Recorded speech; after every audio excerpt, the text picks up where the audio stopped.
Hello everyone, आज की इस वीडियो में आपको 38 साइज के बेल्ट ब्लाउज की कटिंग और स्टिचिंग दोनों ही बताने वाली हूँ। साथ में इसमें हम फुल स्लीव्स बनाएंगे, यानी कि जहाँ तक हम चूड़ी पहनते हैं वहाँ तक हमारा स्लीव्स जाएगा।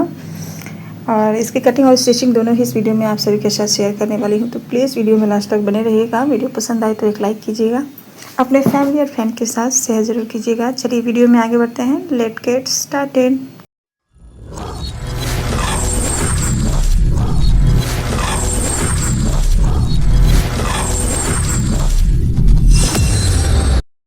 तो चलिए फ्रेंड्स, सबसे पहले हम यहाँ पे बैक पार्ट की कटिंग करेंगे। बैक पार्ट के लिए हमें अस्तर को कितना फोल्ड करना होता है, तो जितना हमारा चेस्ट होता है उसका चौथा हिस्सा और 2 इंच मार्जिन हमें, यानी कि 9.5 चौथा हिस्सा है, तो 2 इंच 11.5 इंच पे मैंने यहाँ पे निशान लगाया है। लंबाई हम 16 इंच रखेंगे क्योंकि तैयार हमारा 15 इंच है।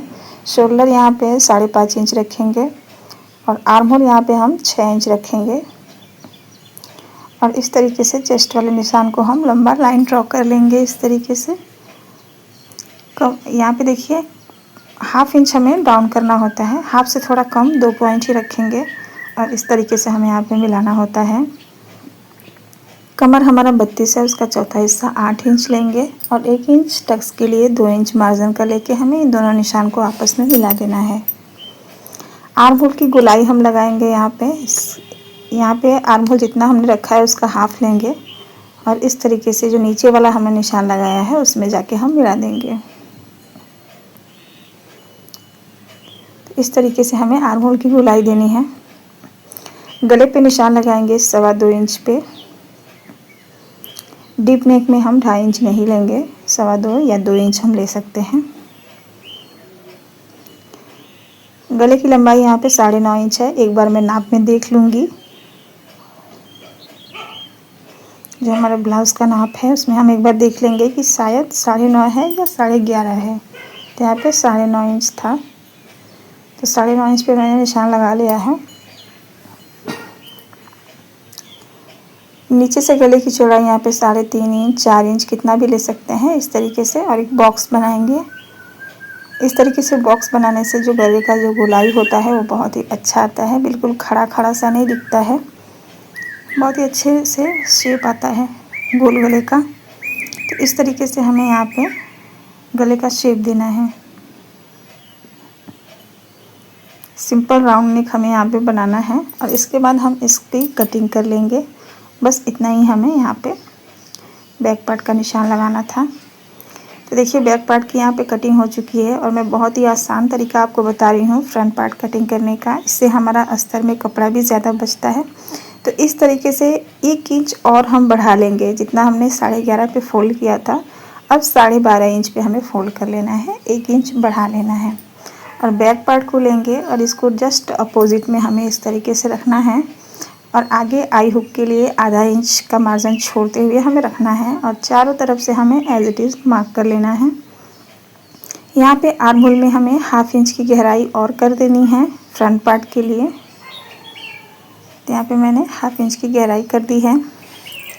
नीचे से हमें बेल्ट के लिए 1 इंच बढ़ा लेना होता है। तो 16 से यहाँ पे 17 इंच लंबाई हमारा हो गया है। अब गले पे निशान लगाएंगे 6.5 इंच पे।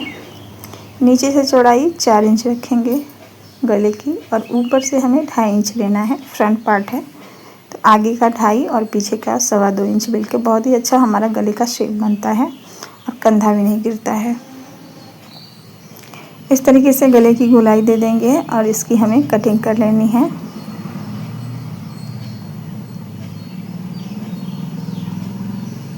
तो देखिए यहाँ पे कटिंग हमारी हो चुकी है फ्रंट पार्ट की और इन दोनों हिस्सों को हमें अलग कर देना है।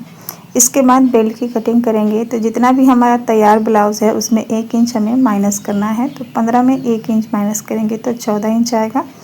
14 इंच के बाद जितना भी हमारा बेल्ट निकल के आएगा उतना ही हमें सभी पूरी लंबाई में हमें निशान लगाना है और इस तरीके से निशान हमें लंबा कर देना है। ये हमारा बेल्ट निकल गया है आराम से। किसी भी साइज़ के लिए यही फार्मूला है। और आई हुक की तरफ से हमें 1 इंच और ऊपर की तरफ निशान लगाना है और जिस तरीके से हमारा बेल्ट कटिंग होता है उस तरीके से हमें शेप देख के इसकी कटिंग कर लेनी है।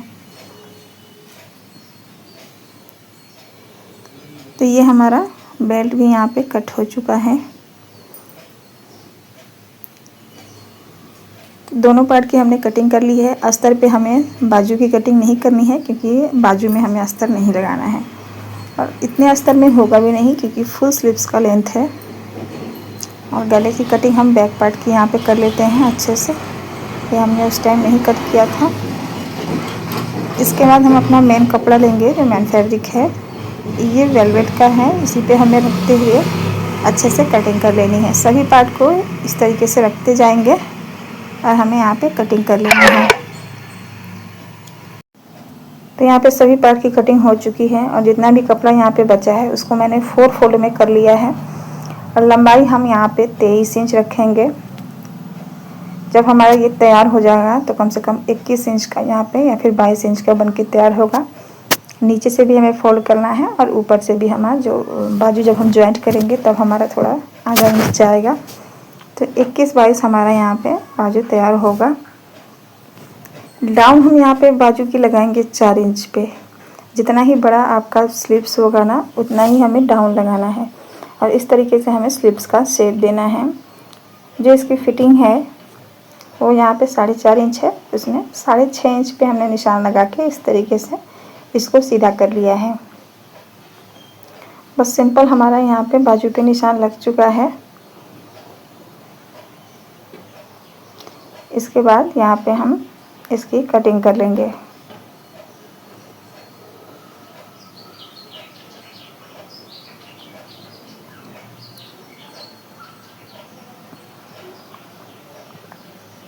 बस यहाँ पे बाजू की कटिंग भी हमारी हो गई है, सभी पार्ट की कटिंग हमने कर लिया है। अब चलिए इसकी स्टिचिंग हम देख लेते हैं। आप देख सकते हैं कितने अच्छे से बाजू भी हमारा यहाँ पे कट चुका है। तो चलिए सबसे पहले हम अपना बैक पार्ट लेंगे और इसको हमें सबसे पहले गले पे सिलाई लगाना है। मैंने पिन से अटैच कर लिया है ताकि हमारा अस्तर और कपड़ा इधर से उधर हिले नहीं। गले पे हमने सिलाई लगा लिया है और नीचे कमर पे सिलाई लगा लिया है। कमर वाली सिलाई की जो वीडियो थी वो पता नहीं कैसे कट हो चुकी है। तो गले और कमर पे सिलाई लगाने के बाद हम इसको उल्टा कर लेंगे। हमें इसमें कोई पाइपिंग या कोई पट्टी नहीं लगानी है गले पे, बस हम सिंपल सा इसको पलट देंगे। वेलवेट का कपड़ा है तो बहुत ही अच्छे से यहाँ पे पलटने के बाद भी गले का शेप बहुत अच्छा दिख रहा है। लग रहा है जैसे हमने यहाँ पे पाइपिंग लगाया है। ऊपर से एक टॉप स्टिच लगा देंगे कि गला हमारा यहाँ पे सेट हो जाए। तो ये देखिए कितने अच्छे से हमारा गला यहाँ पे बन चुका है और चारों तरफ से हमें अस्तर को मेन फैब्रिक के साथ सिलाई लगा के अटैच कर देना है। तो इस तरीके से हमें अच्छे से सेट करते जाना है और चारों तरफ यहाँ पे हमें सिलाई लगाना है।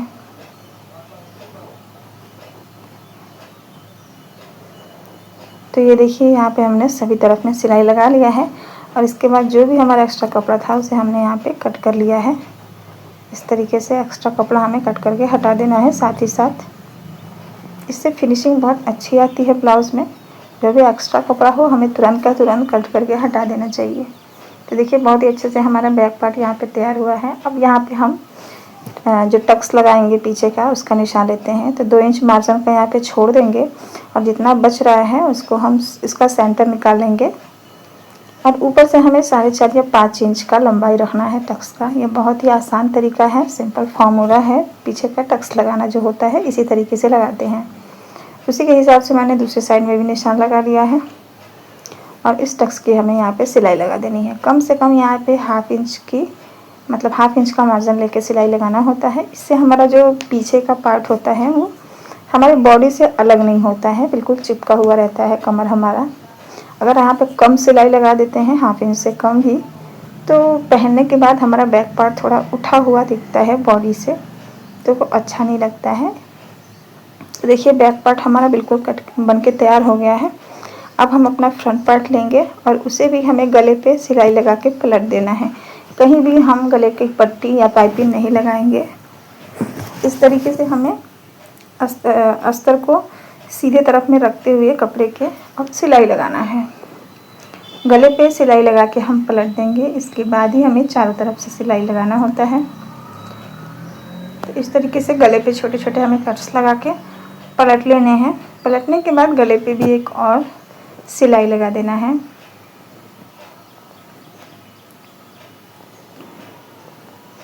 इस तरीके से हमें चारों तरफ से सिलाई लगा देना है।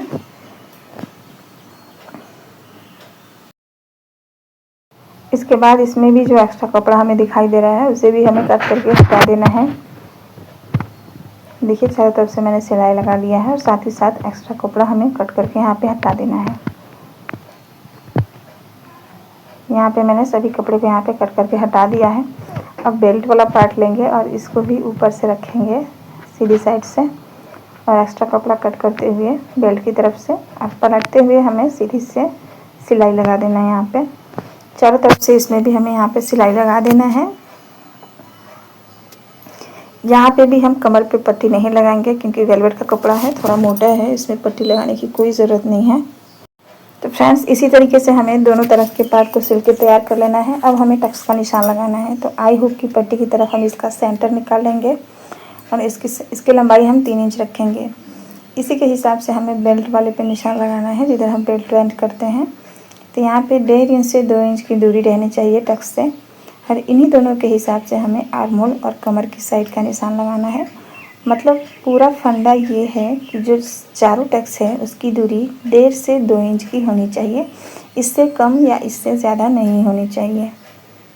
सभी टक्स की दूरी हमें यहाँ पे 1.5 इंच रखनी चाहिए या फिर ज़्यादा से ज़्यादा 2 इंच रखनी चाहिए। इसके बाद दूसरा पार्ट लेंगे, इसके ऊपर रखते हुए हम अच्छे से हाथों से प्रेस करके और दूसरे पार्ट में भी इसका निशान ले लेंगे और उस निशान को हमें यहाँ पे डार्क कर लेना है। तो दोनों तरफ हमारा टक्स का निशान आ चुका है। अब हम इसकी सिलाई कर लेते हैं। तो सभी टक्स को हमें इसी तरीके से सिल लेना है और जो बेल्ट वाला टक्स है नीचे का उसको हम 1 इंच या फिर 1.5 इंच पकड़ के हमें यहाँ पे सिलना होता है क्योंकि वही हमारा मेन टक्स होता है जिससे हमारे बेल्ट ब्लाउज में जो कटोरी बनती है वो बहुत ही अच्छी बनती है, मतलब गहराई में बनती है। देखिए सभी पार्ट को तैयार करने के बाद हम इसमें अपने बेल्ट को अटैच कर लेते हैं। बेल्ट को अटैच करने के बाद बेल्ट को सीधा करते हुए आप चाहे तो बिना इस पर दूसरा सिलाई लगाए छोड़ सकते हैं।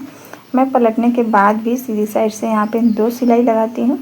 इससे हमारा बेल्ट बहुत ही फिनिशिंग से लग जाता है और दिखने में भी अच्छा लगता है क्योंकि अच्छे से यहाँ पे हमारा बैठा हुआ दिखता है, बेल्ट उठा हुआ नहीं दिखता है। तो देखिए इसी तरीके से मैंने दोनों पार्ट को सिल के तैयार कर लिया है। इस तरीके से बहुत ही अच्छे से इसका शेप आया है।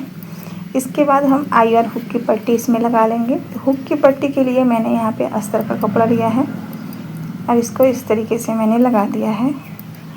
और आई वाली पट्टी के लिए मैं हमेशा मैन फैब्रिक ही लेती हूँ, उसमें मैं अस्तर का कपड़ा नहीं लगाती हूँ। ये हमारा हुक वाला बनके तैयार हो गया है यहाँ पे। अब आई वाली पट्टी के लिए मैंने वेलवेट का ही कपड़ा लिया है यहाँ पे और इसको उल्टी साइड से मैं लगाना शुरू करती हूँ और सीधी साइड में इसको पलट के मैं 2 सिलाई लगा देती हूँ। इस तरीके से हमारा आई और हुक का पट्टी बनके तैयार हो जाता है। मैंने बहुत सारे ब्लाउज़ के वीडियो आपके साथ शेयर किए हैं और बहुत ही सिंपल तरीके से मैंने आपको बताया है कटिंग करना और स्टिचिंग करना। तो अगर आपको मेरा वीडियो पसंद आता है तो आप एक लाइक ज़रूर कर दिया कीजिए क्योंकि इससे मुझे पता चलता है कि आपको मेरा वीडियो अच्छा लगता है या नहीं लगता है। तो प्लीज़ लाइक ज़रूर कर दीजिएगा। तो देखिए अब हमारा दोनों पार्ट तैयार हो चुका है। इसके बाद हम अपना बैक पार्ट इसके ऊपर रखेंगे और दोनों का शोल्डर हमें यहाँ पे सिलाई कर लेना है। शोल्डर पे हमें डबल सिलाई करनी होती है। तो यहाँ पे दोनों पार्ट के शोल्डर पे मैंने सिलाई लगा दिया है। इसके बाद हम अपना बाजू लेंगे। तो देखिए इस तरीके से हमने इसको सिल के तैयार किया है और अब हमें बाजू जॉइंट करना है। तो इसके पहले हमें सबसे पहले यही ध्यान देना होता है कि कमर की साइड का जो हमारा कपड़ा है दोनों बराबर है या नहीं। अगर बराबर नहीं होता है तो उसको हमें कट करके हटा देना होता है। इसके बाद हम अपना बाजू का कपड़ा लेंगे और इसकी मोहरी पे हमें डबल फोल्ड करके सिलाई लगानी है। दोनों पार्ट पे मैंने इस तरीके से सिलाई लगा दिया है। अब हमें एक कॉर्नर पे इसको रखना है और जॉइन करना शुरू करना है। तो देखिए इस तरीके से मैंने बाजू को यहाँ से जोड़ना शुरू कर दिया है।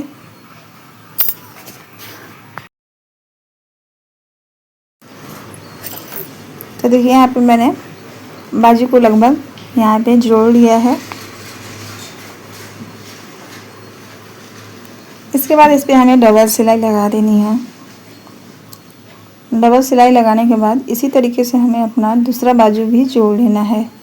तो देखिए इस तरीके से हमारा एक बाजू लग गया है बहुत ही अच्छे से, कहीं पे भी हमारा कपड़ा कम या ज़्यादा नहीं हुआ है। इसी तरीके से हमें अपना दूसरा पार्ट भी लेना है बाजू का और उसे भी हमें कंधे से जोड़ देना है।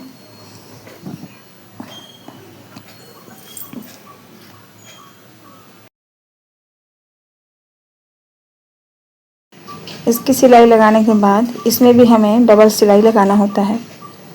दोनों पार्ट के बाजू में हमें डबल सिलाई लगा देना है। तो यहाँ पे दोनों बाजू हमारी लग के तैयार हो चुकी है।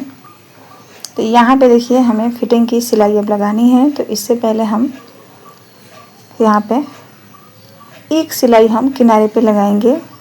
यहाँ पे मैं सीधी साइड से सिलाई लगा के पलटने वाली नहीं हूँ, क्योंकि ये वेलवेट का कपड़ा है, इसमें से धागा नहीं निकल रहा है। तो डायरेक्ट हमें यहाँ पे उल्टा करके ही सिलाई लगाना है फिटिंग का। तो उल्टा करने के बाद सबसे पहले मैं कॉर्नर पे सिलाई लगाऊंगी दोनों तरफ, यहाँ पे आप देख सकते हैं। इसके बाद ही फिटिंग का निशान लगा के हमें सिलाई लगाना है। इससे जो हमारा फिटिंग का सिलाई होता है वो फिनिशिंग से अंदर की तरफ बैठ जाता है।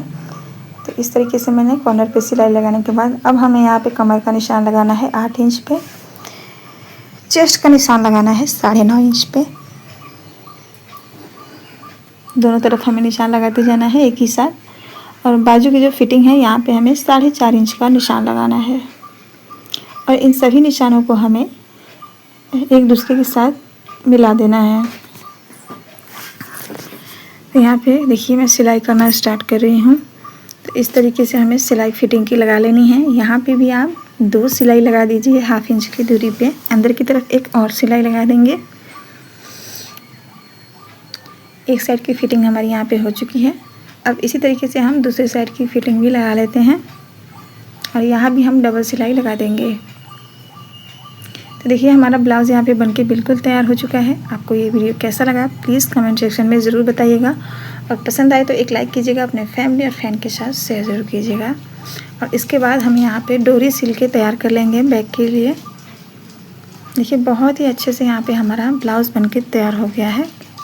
तो चलिए मिलते हैं नेक्स्ट वीडियो में, तब तक के लिए bye bye. Thanks for watching.